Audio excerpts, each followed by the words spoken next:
time to get, once it warms up tomorrow, we can spend some time getting everything ready and Yeah.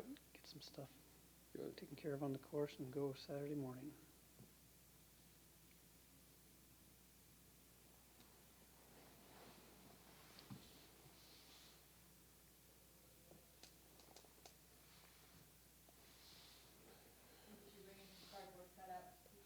I know, we should. You know, and they need to sync this big clock a little better.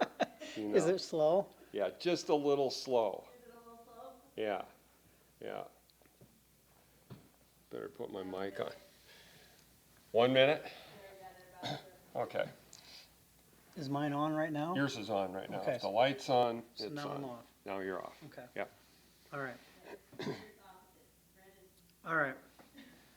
Yeah, red is go, right? Yeah.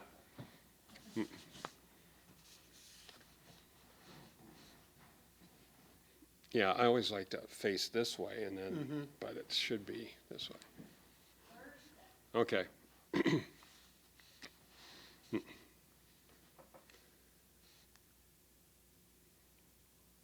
it's hard when there's not a camera in the middle, I know, and there's nobody to look at. I know.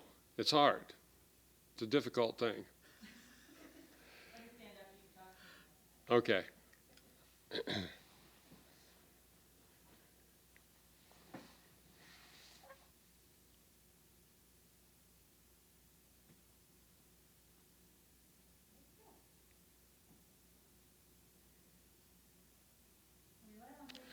Okay, well, welcome to the third mayor's update of the year. We've had a lot of things going on in the city this month, and we'll get to those here in a little bit.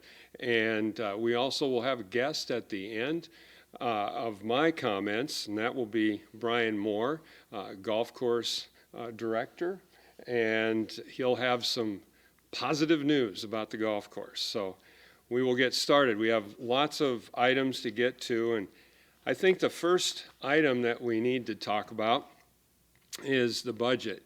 And first of all, I'd like to thank Brian Weave, all of the department heads, the finance committee, and the city council as a whole for their work on compiling this budget. The budget process itself starts before the new year, but really gets going after January 1st. It's a very transparent process. I think over the course of January and February, when we were working on the budget, we had 6 meetings. Those included finance committee meetings, they included committee of the whole meetings, and also council meetings. So the budget this year, and as I said, I really have to give kudos to the department heads for bringing in budgets that, despite inflationary pressures, we're able to provide the city services that the community really needs and wants. There will be an increase in the tax levy due to inflationary pressures and so forth, a 4.2 or 3% increase. Now, the actual impact will probably be lower than that. Now, that depends on some factors. First of all, the city has no control over what the county assessor assesses your property at. So, for instance, in the way that your property taxes, as I'm sure most of you are aware, you're not assessed your taxes on the entire 100% value. There's a state factor that is given to the cities, and that is called the rollback. Last year it was 56%. This year it will go down to 54%. So you'll be taxed at 54% of your assessed value. Now, if your assessed value stays the same, what we can tell you is that if your house is valued at $100,000, that will result in an increase in the city part of your taxes, of your property taxes, of $1.24 per year. If it's $200,000 of property, residential property, it would cause your tax levy to go up $2.53 per year. And if it's $300,000, it would be $3.80 per year. So the actual impact is not 4.3% due to the rollback. It would be more like 0.17% increase.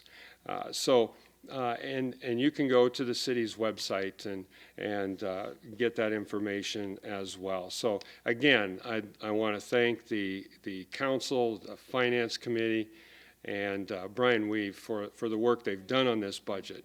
It certainly is a time-consuming thing for all involved, and we work very diligently in putting together the budget, but also providing the services that the citizens need. Second thing on the update is the senior center. And first of all, I'd like to put out my condolences to the family of Curtis Brown Miller, board member at the senior center. Curtis died this past week in a car accident, and he will certainly be missed, and his input will certainly be missed as well. We have taken some calls and fielded some emails with regard to the senior center. Some board members talked at the last council meeting about it, both those who wish to really, I think they all wish to have the senior center remain open, but they're running into some financial difficulties. And as I have said, and I know that the county supervisors feel the same way, is that we will do our best to advocate for funding the senior center in the next fiscal year at the asking that they had previously. And if they can come up with a solution to keep the senior center open for the next fiscal year. I'm not sure if that's going to be possible or not. My personal opinion is that I hope they can find a solution to it. And I have said that I will work with any group or individuals who would like to see the senior center remain open. And I think that according to the president of the board, Scott Tenclay, that they are looking at an April 15th date to come up with a solution. And if they don't come up with a solution by April 15th, then I think the senior center will probably close on June 30th is the plan at this point. So there is some time, not much time, but there is some time for people to come forward with some workable solutions. Next, third thing on my agenda today is, excuse me, kind of a new old initiative. And last fall, in our neighborhood in South Spencer, there was one of our neighbors, fifth graders, went around to various neighbors knocking on doors asking if we would like to be part of a neighborhood cleanup. And Marty and I volunteered to be part of that. And it was a very good exercise. We got plastic garbage bags from the city, and the fifth grader and her family organized everything. And we had different areas of our neighborhood that we went out and we picked up trash, basically just trash in our neighborhoods, to clean up the neighborhood and make it look a little bit nicer and fresher and so forth. So what I would like to do is expand that, and I know we've done that to a certain extent in the past, and I would like to have a Clean Up Spencer Day week in late April around Earth Day. Earth Day is April 22nd, so if we had it from April 23rd to about April 30th and cleaned up Spencer. Now, what the idea is I want to contact the schools, I'm going to contact the service clubs, churches, etc., and anybody in their neighborhoods can participate in this. And basically what the program will be is that the city will compile a list of public areas. It could be North School Park, for example, or it could be the Oxbow. And speaking of the Oxbow Trail, I ride the trails on my bike quite regularly, and earlier this month when the weather was a little bit nicer, I was riding down that way and noticed that there's a great deal of trash along the Oxbow. And so we would have these public areas, and the city will compile a list of public areas that people might want to pick up. And what you would do is you'd basically call City Hall.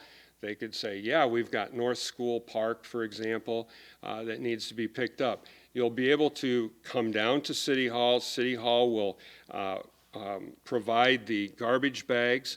And I think that you get it picked up, and I think whether it's a public area, whether it's your own neighborhood, whatever, I think we can have a tremendous impact on how the city looks going into summer, and just have that spring cleanup. And I think, I know we go around our house and our yard and stuff, and we're all excited about spring and summer coming, and we want to get it cleaned up and spruced up, and I think we can do the same thing with our community. Fourth is an old program that we have. Several years ago, we started a sidewalk program, and we went around, and there are several sidewalks within our community that definitely need repair. And some people were getting cited for dangerous sidewalks and so forth. Well, the city has a program for people to help with repairing your sidewalks. And basically what the program is that the city will pay for the concrete, but the property owner has to provide the labor or contract for the labor or whatnot. But it's a very simple process. You have to come down to City Hall, fill out a little paperwork, and basically that's it. Excuse me. But it's a very good program, and I think to make a more walkable city, we need good sidewalks as well as we need good trails. And of course, we've been working on repair of the trails. That's been a highlight over the past few months as well.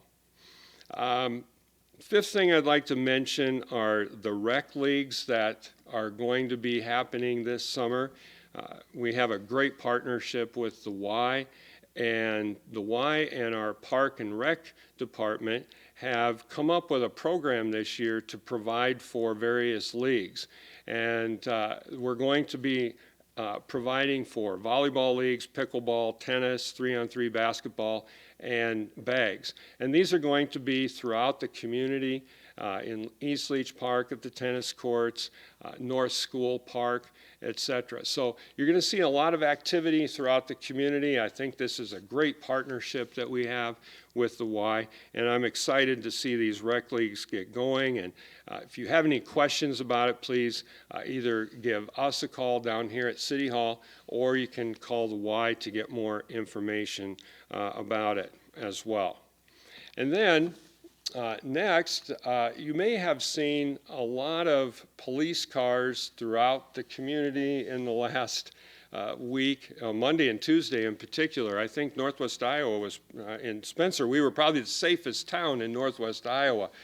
You could hardly drive anywhere in town without seeing a police car. And the reason for that is we had a canine competition conference, and they held some of their meetings out at the golf course, as I understand. And I want to congratulate a couple of people, Pat Westfall, Spencer PD, and Tyler Heck from Clay County Sheriff's Department. They did very well in the competition, and it was a great conference, great competition, and I think that this is an excellent thing for exposure to the community of Spencer, but also for the economy of Spencer as well. Next is an issue that's gotten an awful lot of play in the last probably 48 hours or so, and that's with the Little League softball sign-up. And evidently there was some confusion on the sign-up. A lot of people missed the deadline that they had to make, and so the Little League and conversations with the Little League softball president and some of the board members, they have extended that deadline, and the deadline will now go from today until April 6th. And I want to thank the board for opening up that, because ultimately this is about the kids, it's about participation for kids. There's nothing better than going by Pedersen Park in the summer and seeing that park full and seeing kids run around those bases and having all kinds of fun. And so ultimately it's about the kids, and regardless of why they missed the deadline or whatever, hopefully we can get a few more kids in there. That said, I think that, you know, we have to be cognizant of the fact that this puts a lot more pressure on the Little League board, Little League softball and baseball board as well. And I think that those people deserve a great deal of our thanks. So if you see them out at the ballparks this spring and summer, please, please, please thank them for their efforts. This is a totally volunteer effort on their part. They put in countless hours, not only on the board, but a lot of these people are coaches as well. And that said, with regard to volunteering, hopefully more people will step up into volunteer positions to help out the Little League baseball and softball folks as well in terms of coaches, because they're going to have more kids on those teams. They might need more than a coach and an assistant coach. They may need somebody in the dugout when their team's at bat to kind of control things there. So they're going to need more assistance there. They're probably going to need assistance with umpires. They always have a need, a great need for umpires. They will also need, there are probably people that will be going off the board after this year. Their terms are probably up.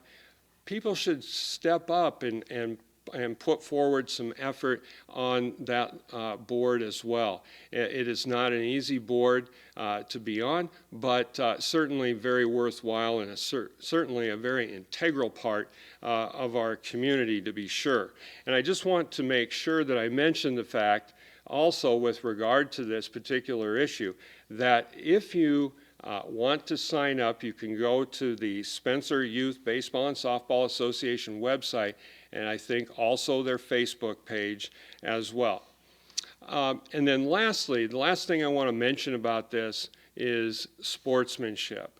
And I think that as a former coach, both coaching my daughters in softball decades ago, but also as a high school coach, one of the things that I have always stressed, and I know that Spencer Athletics, athletic activity directors have always stressed, is sportsmanship. And not just from the coaches and the players. I think the coaches are very good about extending that to the players. But I think it's also important that we remember that these are kids, and we need sportsmanship to come from the fans as well. That these are kids out there playing. These are kids, in many cases, who are umpiring. Please be respectful of the umpires, of the players, for what they're doing out there. And it's a very fun environment, and look forward to seeing the parks filled again this summer.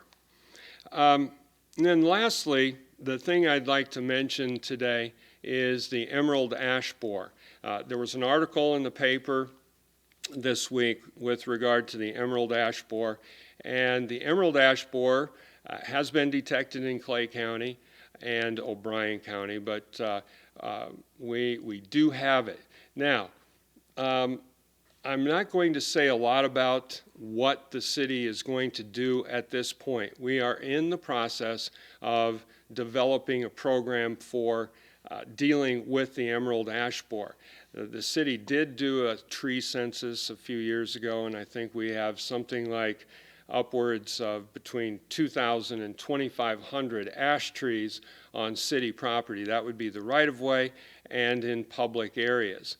So we have a lot of planning to do with regard to how we're going to deal with this particular situation. But I do want people to know that the city is well aware of this situation, and we are in the process of developing a plan. Now, that said, obviously Western Iowa is getting hit with this little pest much later than Eastern Iowa did. So we've had some time to prepare for it to a certain extent. Thanks in large part to Councilman Orison several years ago. He put forward a plan and really pushed the city to put money away aside for when the emerald ash borer does hit Clay County, because it was not if it was going to get to Clay County, it was when it was going to get to Clay County, and it's here. Now, so we do have some money set aside to deal with this issue. Is it enough? Probably not. But at least we will be in the process of developing a program, and we'll have details coming out to the public with regard to that. Also, I want to mention with regard to emerald ash borer, there are lots and lots of citizens who will be affected by this too, with the emerald ash borer on your private residence. And the city will be developing frequently asked questions or something of that sort on our city website at a later date. And I'm sure you're going to be getting a lot of information out there from various sources with regard to how to either eradicate this or to take care of it. So those are the things that I've got on my agenda for the March Mayor's Update. And at this point, I would like to turn the program over to Director of the Spencer Municipal Golf Course, Brian Moore. Brian Moore and I go way back. I was on the golf course board, I believe, in 1994 when Brian was hired. So I can't believe that it's been that long, actually. So, but even on this gloomy Thursday afternoon, Brian has some very sunny things to report on with regard to the golf course. So I will turn it over to Brian. Thank you very much, Mayor. I appreciate you inviting me to be here today. And yes, it's not very nice today. We kind of got spoiled in the middle of March with some 70-degree weather that really got everybody fired up and ready for the golf season. Unfortunately, at that time, golf course conditions were not favorable to have golf. Our frost was still very close to the surface of the soil. We just completed a very dry winter. Opening the golf course too soon would definitely affect turf conditions and could have caused a lot of lost grass on our greens and golf courses. So the delay is almost over. Saturday morning, the Muni will be open for golf starting at 8 a.m. Looks like we've got some mid-50 temperatures set up for the weekend, so we've already had folks calling into the clubhouse to set up tee times. We would appreciate you to call the clubhouse to get tee times. The clubhouse will be open today until approximately 4 o'clock, and we'll be closing early due to the poor weather. But we will be open all day tomorrow for tee times. The grounds crew will be out on the course tomorrow getting everything ready, and we anticipate a great crowd coming out on the weekend. So we're excited, and we know that the golfers are excited as well out there. I just have a couple questions. And in terms of leagues, how are we doing for number of leagues and participation in the leagues this year? We have quite a few different golf leagues that are set up throughout the week at the Muni. We have a Monday evening Mixers League. We have Tuesday morning Ladies League, Tuesday evening Ladies League. We have 3 different golf leagues on Wednesday afternoons, and we have a couple different golf leagues on Thursday afternoons and a Thursday morning senior league. That does sound like a lot, but the golf course still is open for play during those times. Most of that is just consists of tee times for those groups. I have been posting some of the meeting times on our Facebook page. I also encourage folks to call the clubhouse. If you're interested in joining the leagues, there'll be league meetings that'll be scheduled later in the month of April, where folks will have an opportunity to come out and sign up for the different dates. Folks can't always make those times, so again, I'd appreciate it if you would call the clubhouse, leave your name, number. You can email me at bmore@spenceriowacity.com, or you can even call my cell phone at 260-5370, and I can help steer you in the right direction. The leagues are great. We had great turnout last year for all of our leagues, and it's wonderful seeing those folks out there each week enjoying the game of golf. Yeah. One of the things I think that with regard to our golf courses, we're one of the only 18-hole municipal golf courses around. And yeah, as Brian said, even though we do have a lot of leagues going on out at the Muni, there's usually 9 holes that are open. So the public is certainly welcome to golf out there during league times as well. Absolutely. That's one of the biggest things that we get asked. We have a large event schedule on our website, spencermunigolf.com. Just because there's an event listed for a certain day does not mean that the golf course is closed down. A lot of our events are based off of tee times, and open golf is happening around those tee times. So if you see an event scheduled, please don't feel like the golf course is closed for the day. Periodically, we do close the golf course for larger events for maybe 5 hours or so until the event is finished. We actually had an event scheduled for this Sunday, a 4-person best shot, and that golf event has been canceled due to the fact that we were opening later in the year than we anticipated. I did not want to have the golf course tied up for a tournament on the first weekend, so we will have open golf all weekend long this week. And there's a lot of opportunities for people to golf in different ways. You can get family passes, you can get couples passes, individual passes, and also we have new golf carts out there finally, right? Yes, we had 10 brand new club car golf carts that were ordered last spring.